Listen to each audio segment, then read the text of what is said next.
रात के 2 बज गए थे। मुझे नींद नहीं आ रही थी क्योंकि मैं जिसके सपने देख रहा था वह मेरे बगल में सो रही थी।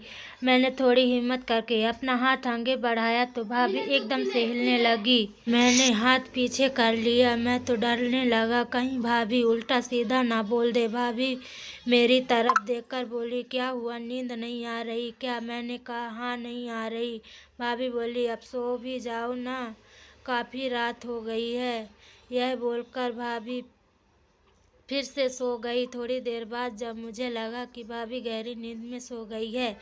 मेरा नाम राज है, मेरी उम्र 25 साल है। यह बात 2 साल पुरानी है, जब मैं जयपुर में एक बिल्डिंग में कमरा लेकर रहता था और जयपुर में ही जॉब करता था। मैं पहली मंजिल पर रहता था और उस बिल्डिंग में के सामने वाले प्लॉट में एक भाभी रहने आई जिसका नाम सरिता था। उसकी एक छोटी बेटी भी थी।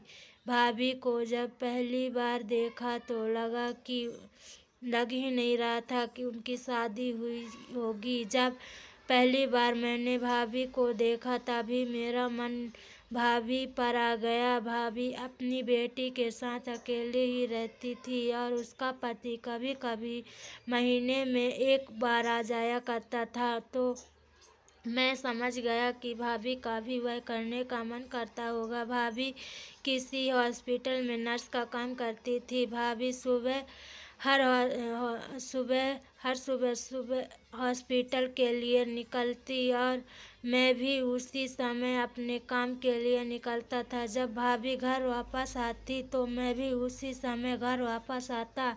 कुछ दिन तक ऐसे ही चलता रहा। भाभी भी समझ गई थी कि मैं उन्हें छुप छुप कर देखता रहता हूँ। ऐसे ही दो महीने बीत गए। गर्मियों के दिन आ गए। भाभी ने उसकी छोटी बच्ची को अपने नाना नानी के पास भेज दिया। भाभी घर पर बिल्कुल अकेली थी। एक दिन मैं ऑफिस से वापस घर आया तो वह गेट पर खड़ी थी। तो उन्होंने मुझे आवाज़ लगाई और कहा, सुनो, वह क्या है ना, मेरा फ़ोन नहीं चल रहा, क्या आप एक बार देख लोगे? मैं तो पहले से ही भाभी को मिलने का मौका ढूंढ रहा था। मेरी पहली भी भाभी से कई बार हुई थी पर हमेशा उनके साथ कोई न कोई होता था। मैंने कहा, भाभी मैं कपड़े बदल कर आता हूँ, फिर आराम से देखूँगा। मैं अपने रूम पर गया।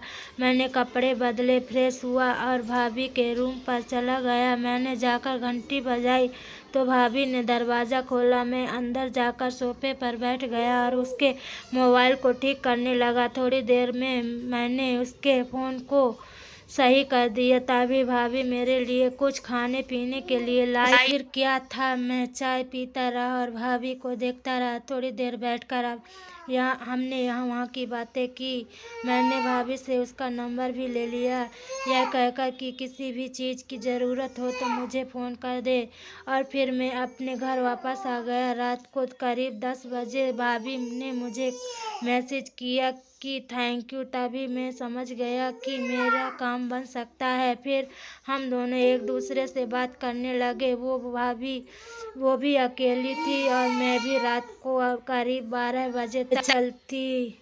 फिर मैं बोला, अब सो जाते हैं, काफ़ी रात हो गई। वो बोली, मुझे अकेले नींद नहीं आती, मुझे डर लगता है। मैं बोला, मेरे यहाँ आ जाओ, यहाँ सो जाना और सुबह जल्दी चली जाना। उसके बाद मैं सोचने लगा कि अगर किसी ने कभी भाभी को मेरे यहाँ देख लिया तो बवाल हो जाएगा। भाभी ने कहा, एक काम करो, तुम यहाँ आ जाओ, तुम सुबह चले जाना। मैं थोड़ी देर सोचने के बाद बोला, ठीक है, दरवाज़ा खोलो, मैं आपके यहाँ आ जाता हूँ। उसके बाद मैं वहाँ चला गया। भाभी के घर में सिर्फ एक ही बेड था क्योंकि वहाँ अकेले ही रहती थी।